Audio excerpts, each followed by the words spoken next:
58 tahun saya pendam dalam perut kelakuan Mbak Alawi itu.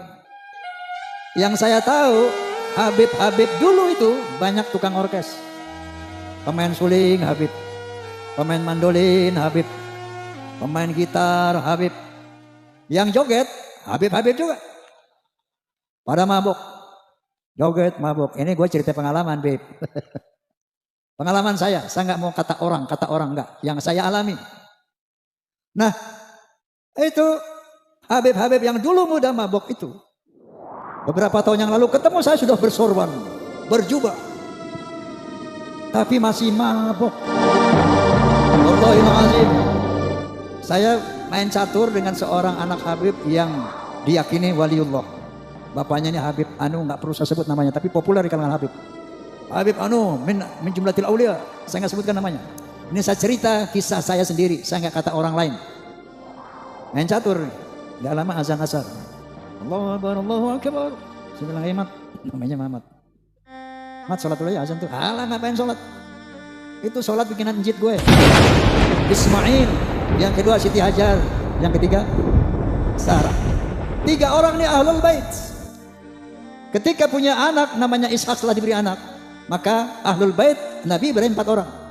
Nabi Ishak punya anak Nabi Yakub punya anak 12. Ini bukan ahlul bait Nabi Ibrahim. Nabi Yakub dan 12 putranya itu adalah zuriyah Nabi Ibrahim, itrah Nabi Ibrahim, alu Ibrahim, bukan ahlul bait Ibrahim. Paham? Assalamualaikum warahmatullahi wabarakatuh. Allahumma sholli ala sayyidina Muhammad wa ala ali sayyidina Muhammad. Sahabat santri di mana pun Anda berada, ada kabar menarik dari Bang Haji Roma Irama ya. Dalam video ini Bang Haji Roma akan bercerita tentang pengalaman pribadinya berkumpul dengan Habib ya, yang pernah menjadi penabuh gendang, penabuh suling dan lain sebagainya. Bahwa diceritakan dalam video ini ya, banyak Habib yang suka bermabuk-mabukan. Bagaimana videonya? Biar kita lebih jelas ya dari apa yang akan diceritakan dari pengalaman Bang Haji Roma Irama. Kita simak bareng-bareng ya, biar kita tidak terkeliru ya, biar kita selalu berhusnudon, berprasangka baik terhadap semuanya. Tetapi kali ini Bang Haji Roma Irama akan menceritakan pengalaman pribadinya. Bagaimana videonya, apa yang akan disampaikan oleh beliau. Tapi sebelum kita lanjut kepada video selanjutnya, buat Anda yang belum subscribe channel ini, silakan subscribe. Jangan lupa juga tombol loncengnya ditekan. Biar setiap channel ini upload video terbaru, Andalah orang pertama yang mendapatkan notifikasinya. Ini dia videonya, disimak, silakan.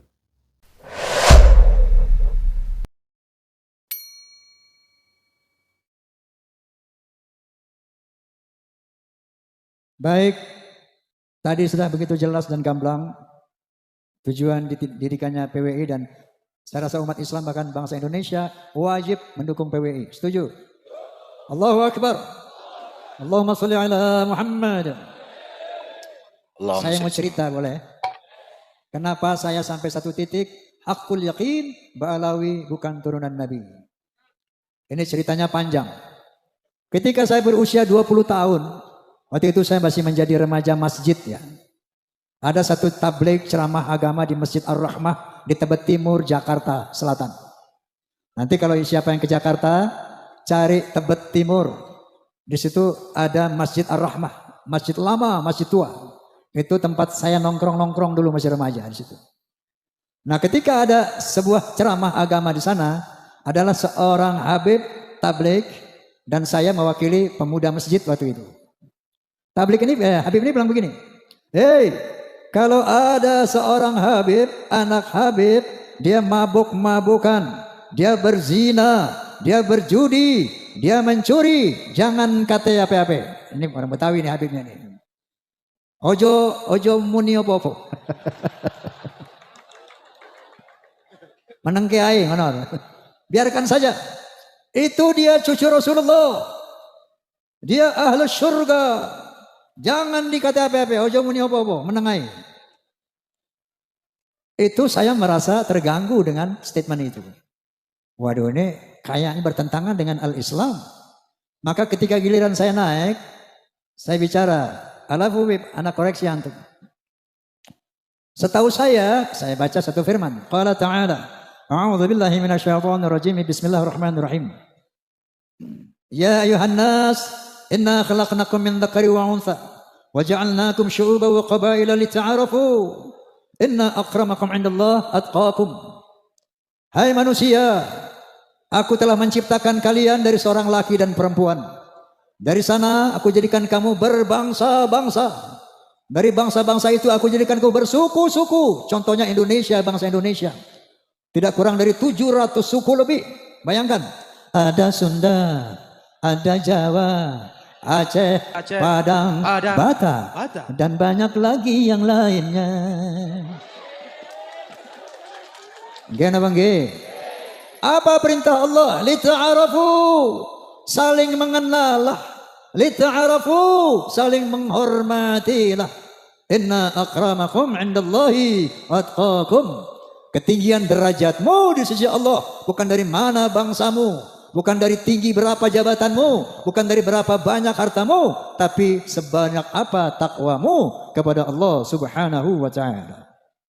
Wa qala Nabi sallallahu alaihi wasallam, la fadla li Arabiyyin ala ajamiyyin illa bi taqwa. Tidak ada kelebihan bangsa Arab dari yang bukan Arab kecuali takwa. Gitu Beb, saya bilang. Wa qala Nabi sallallahu alaihi wasallam aidan, al jannatu lil muttaqina walau kana 'abdan habasyian. Wan-naru lil-'asina walau kana sayyidan quraisyan hashimiyan. Surga itu buat orang-orang yang bertakwa walaupun dia budak dari bangsa Habsyi, dan neraka untuk orang-orang ahli maksiat walaupun dia sayyid Bani Quraisy, Bani Hashim yang ini keturunan Nabi semuanya. Bahkan Rasulullah mengatakan, "Lau anna Fatimah binti Muhammadin sarqat laqad tu'tu yadaha." Seandainya Fatimah binti Muhammad mencuri, aku potong tangannya. Inilah al-Islam, dinul khalis. Rasulullah SAW adalah seorang nabi yang demokratis, tidak nepotis. Paham? Ini saya sampaikan. Ramai itu masjid malam itu. Wah ini Bang Haji ini. Waktu itu saya sudah mengcounter mereka. Hati bukan mengantar. Mengapa? Mengadakan perbandingan seperti itu. Besoknya dipanggil saya Gus. Sama sesepuh Habib. Yang notabene bapaknya juga. Oma, ente ngomong apa semalam di masjid? Saya jelaskan, bla bla bla bla. Habis ada Habib ngomong begini, maka saya jawab bla bla bla bla bla. Mohon koreksi Habib, saya bilang. Apa dia bilang? Yang ente katakan semuanya benar, nggak ada yang salah. Tapi tolong ucapan kayak gitu jangan disampaikan lagi kepada umat di mana-mana. Cukup di situ aja semalam aja. Kenapa Habib? Agar tidak mengganggu ukhuwah Islamiyah. Ini astagfirullahaladzim. Saat itu saya sempat berpikir mungkin benar juga ya. Dan saya lihat waktu itu belum terlalu berbahaya ini Mbak Alwi ini. Oke, makanya saya telenai di perut tuh. Sampai umur 78 tahun sekarang ini. Berapa tahun? Dari umur 20 sampai 78. 58 tahun saya pendam dalam perut kelakuan Mbak Alawi itu. Dan saya melihat dalam perjalanan saya ini. Saya dulu pemain musik di dua dunia. Pada satu malam minggu saya main band dengan lagu-lagu barat. Dan pada malam minggu lain saya nyanyi lagu-lagu orkes Melayu dengan lagu India. Tumpasai, kayak gitu. Jadi yang saya tahu Habib-Habib dulu itu banyak tukang orkes. Pemain suling Habib, pemain mandolin Habib, pemain gitar Habib. Yang joget Habib-Habib juga. Pada mabuk. Joget mabuk. Ini gue cerita pengalaman, Beb. Pengalaman saya nggak mau kata orang enggak. Yang saya alami. Nah, itu Habib-Habib yang dulu muda mabuk itu. Beberapa tahun yang lalu ketemu saya sudah bersorban, berjubah. Tapi masih mabuk. Wallahil azim. Tidak kata orang, ini semua yang ceritakan pengalaman saya. Pengalaman saya sendiri. Ente keren banget, Wi. Namanya ujungnya Wi. Nggak usah saya bilangin nama siapa. Wih, lo jadi ulama, wih. Iya biasa dah. Kok mulut lu bau minuman sih, wih? Emang apa? Gua minum masuk aja di air putih. Pengalaman saya dengan Habib-Habib ini. Satu saat, ini memang teman saya Habib dulu, zaman muda itu. Ya. Saya main catur dengan seorang anak Habib yang diyakini waliullah. Bapaknya ini Habib Anu, nggak perlu saya sebut namanya, tapi populer di kalangan Habib. Habib Anu min jumlatil aulia, saya nggak sebutkan namanya. Ini saya cerita kisah saya sendiri, saya nggak kata orang lain. Main catur nih, nggak lama azan asar. Allahu Akbar, Allahu Akbar. Saya bilang, Mat, namanya Mamat. Mat, sholat dulu ya azan tuh. Alah, ngapain sholat? Itu sholat bikinan njit gue. Tenang aja lo, nggak ada apa-apa, nggak usah sholat. Itu kelakuan mereka seperti itu. Ternyata begitu ada polemik nasab, mereka sering mengklaim kita ini ahlul bait. Kita dibersihkan oleh Allah Subhanahu wa taala. Ternyata ini menjadi doktrin mereka selama ini. Kenapa mereka bisa berbuat maksiat seenaknya? Dia mengaku ahlul bait dan dibersihkan dari dosa. Padahal apa sih ahlul bait? Secara bahasa, secara lugah, ahlu al-bait artinya apa? Ahlu al-bait, ahli rumah. Orang yang serumah dengan Roma Irama itu ahlul bait Roma. Anda tahu kan anak siapa? Anak saya siapa aja? Ridho, Devi, Vicky, Romi.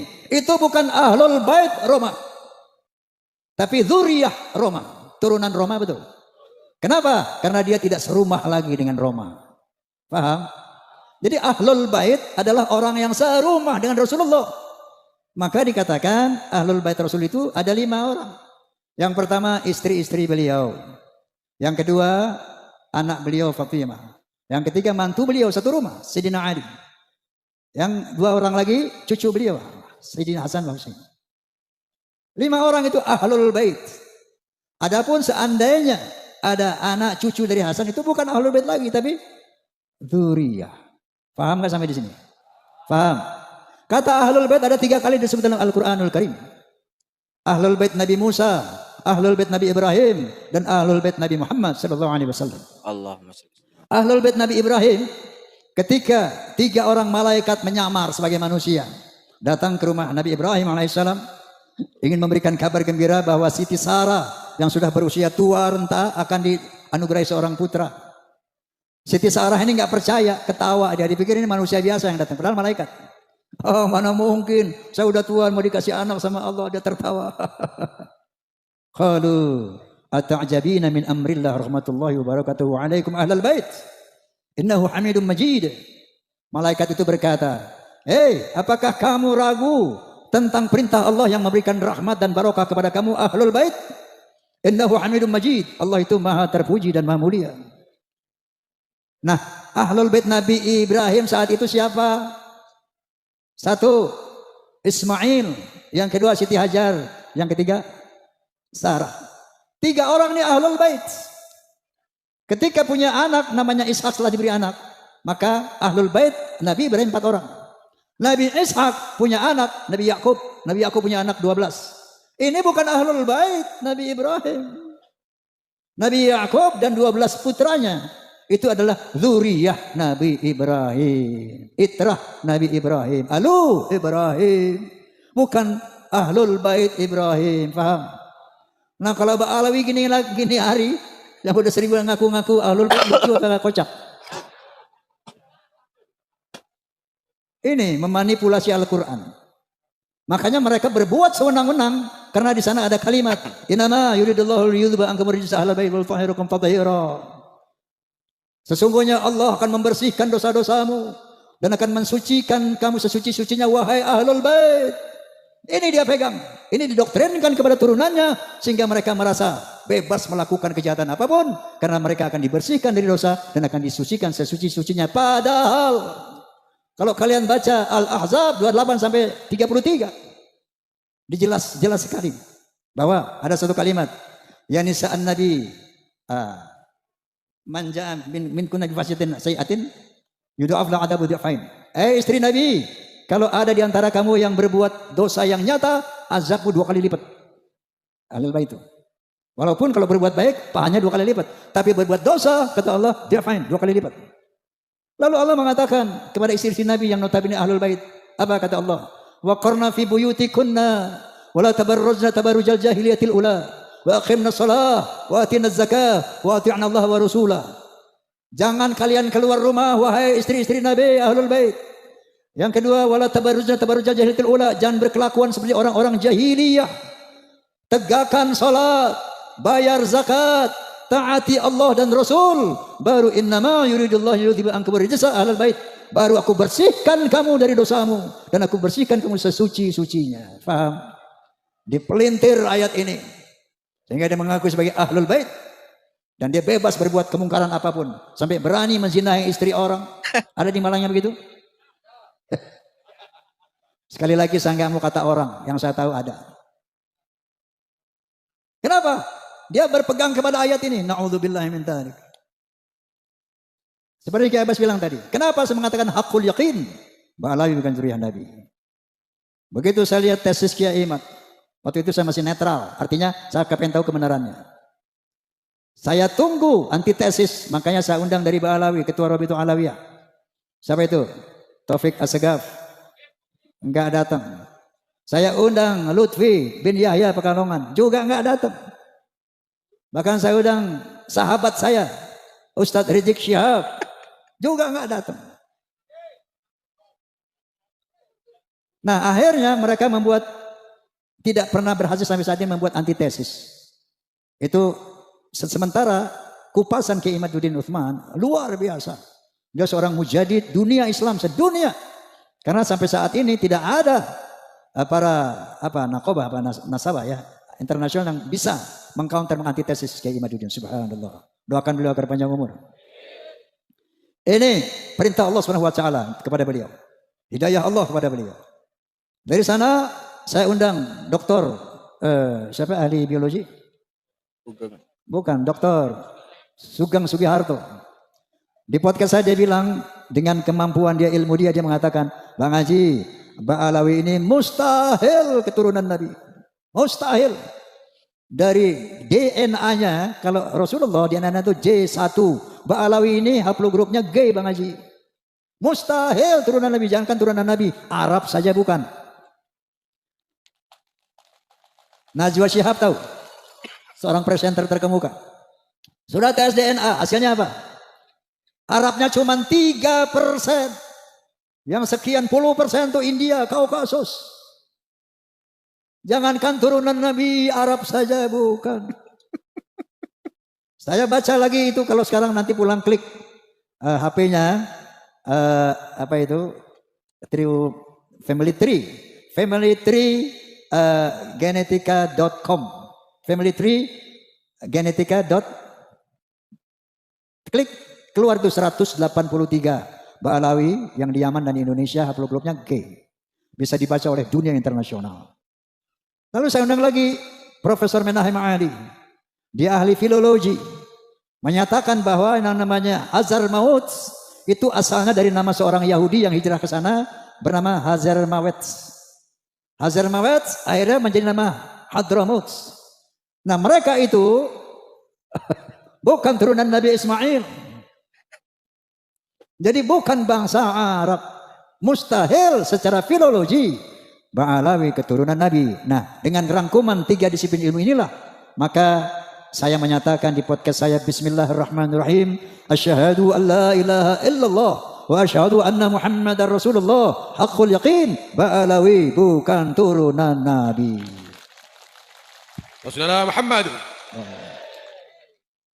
Nah lalu beliau membentuk PWI. Wallahil azim kita umat Islam wajib mendukung. Wajib mendukung. Kenapa? Gerakan mereka untuk menguasai Indonesia ini terstruktur masif sistemik. Dengan pembuatan kuburan-kuburan palsu. Tujuannya itu apa? Untuk memberi kesan kepada bangsa Indonesia 10, 20, 50, 100 tahun yang lalu. Tuh lihat. Bahwa Indonesia ini adalah milik Aulia Tarim. Lihat leluhur-leluhur kita ini. Makam-makamnya di mana-mana. Yang kedua, mereka memalsukan atau mengklaim bahwa Wali Songo Ba'alawi. pahlawan-pahlawan Indonesia Ba'alawi. Di Ponorogo Habib, Imam Bonjol Habib, Tengku Umar Habib, semuanya diklaim Habib. Sampai-sampai Roma Irama mau dihabibkan juga. Lagi-lagi saya nggak kata orang. Satu Habib datang kepada saya telepon. Ini Habib ini sahabat saya. Bang Haji, ente tuh Habib. Nah terus, anda tahu ente Habib ini. Ayo ke Rabito. Ente mesti bikin sertifikat. Ada sertifikat ente Habib ini. Ayo anda anterin, kapan mau ke Rabito? Makanya Jenderal Sudirman aja dihabibin. Pokoknya di sini kalau ada orang punya nama, yang kaya punya nama, oh dia bisa dihabibin, hati-hati. Begitu cara mereka menebar pengaruhnya itu. Orang yang punya pengaruh yang besar, Habib. Dikasih aja stempelnya. Ada yang bayar 400 juta, 500 juta. Ente Bang Haji nggak usah bayar, gratis. Ini cara mereka. Ya. Kemudian gerakan politik, Masya Allah, luar biasa. Provokasi luar biasa. Sahabat saya itu, Rizik Syihab ini sahabat dari muda, saya bersahabat sama dia. Tapi sekarang Masya Allah, megalomania. Ngajak perang aja bawah. Asah golok, asah celurit, perang, revolusi. Memang tujuannya dia memang mau pengen jadi Khomeini di Indonesia. Itu cita-citanya. Hati-hati ya Allah, astagfirullahaladzim. Orang ini ternyata kalau perjuangan ini tidak terorganisir, maka Nabi SAW bersabda ya bahwa kezaliman yang terorganisir akan mengalahkan kebaikan yang tidak terorganisir. Maka PWI LS adalah organisasi untuk mengcounter agenda Ba'alawi dalam rangka ingin menjajah Indonesia secara spiritual, secara ekonomi, dan secara politik. Maka hukumnya wajib kita dukung PWI. Paham? Oke. Ini udah malam ya. Poinnya sudah dapat, bahwa makanya nanti insya Allah tanggal 27 tempat saya lapangan makanya nanti insya Allah tanggal 27 Juli saya sediakan tempat saya lapangan Soneta Records di Depok untuk pelantikan PWI Jabodetabek. Saya ingin tunjukkan kepada bangsa Indonesia, kepada umat Islam Indonesia, kepada Ba'alawi, saya ada di PWI. Karena PWI lah satu-satunya organisasi yang punya komitmen untuk menjaga akidah umat Islam, untuk menjaga kemuliaan Rasulullah Sallallahu Alaihi Wasallam daripada pengotoran turunan-turunan palsu ini. PWI lah yang ternyata peduli terhadap keutuhan negara kesatuan Republik Indonesia. Oleh karena itu, saya wakafkan karir saya, jiwa saya, usia saya untuk membackup gerakan Persatuan Perjuangan Wali Songo Indonesia. Subhanallah. Ada orang bilang, Bang Haji, ente kan udah aman, nyaman. Udah jadi superstar. Udah jadi legend. Udah kaya. Ngapain lagi Bang Haji counter-counter Ba'alawi? Nanti forsanya hilang. Fahmi Tamaminya hilang. Soneta nggak dilihat orang lagi. Gua kagak peduli. Kenapa? Saya melihat firman Allah Subhanahu wa taala, A'udzubillahi minasyaitonir Bismillahirrahmanirrahim.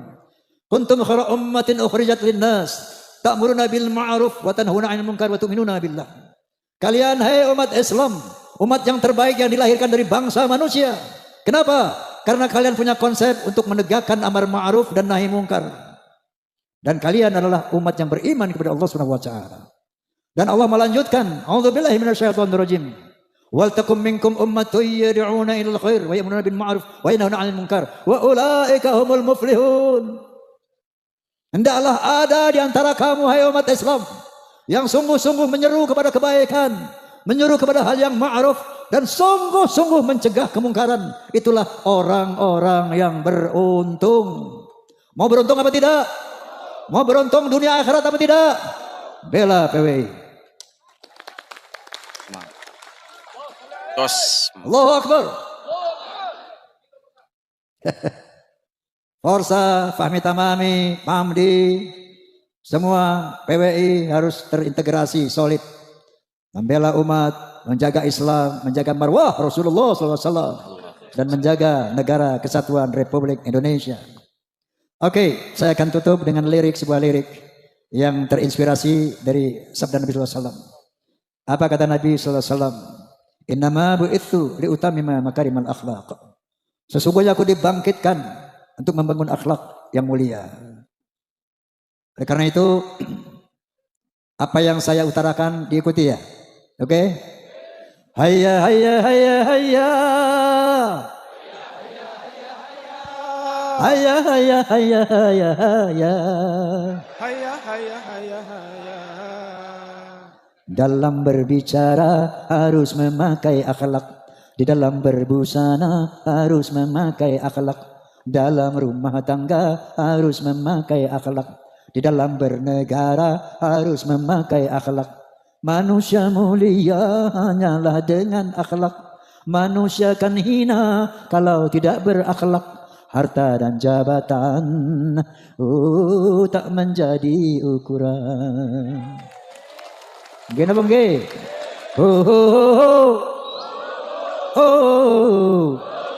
Lagi.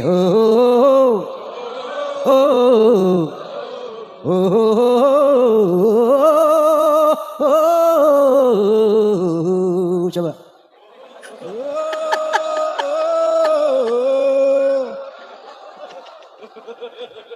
Manusia adalah sebaiknya ciptaan. Akhlak membedakan manusia dan hewan. Karena hewan tidak punya keimanan dan tak punya pemikiran. Hidup bebas tidak terikat oleh hukum dan juga peraturan. Dararam daram daram dam. Dararam daram dararam. Dararam daram dararam.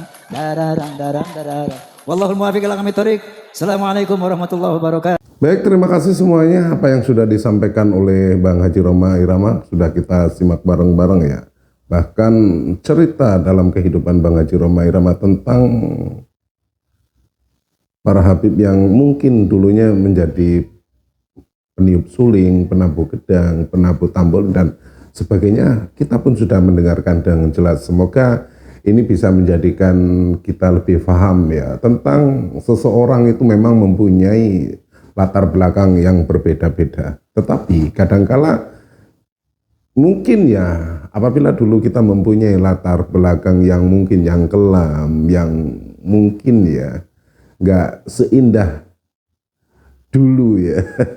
Seperti suka mabuk, seperti suka judi dan lain sebagainya. Bahkan meninggalkan ajaran-ajaran agama kita seperti yang lain-lain sebagainya.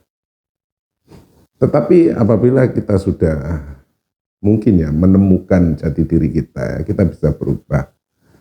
Dan perubahan kita itu jangan sok sehingga banyak orang mengkritik kita ya.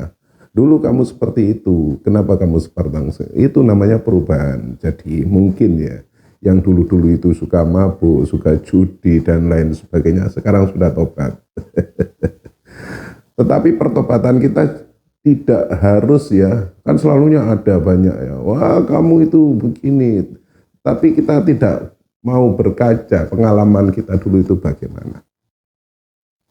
Semoga apa yang disampaikan Kang Bang Haji Roma ini tentang pengalaman hidupnya yang berkumpul dengan orang-orang di sekitarnya, orang-orang majmuk keseluruhan ya, bisa menjadikan ikhtibar pelajaran buat kita.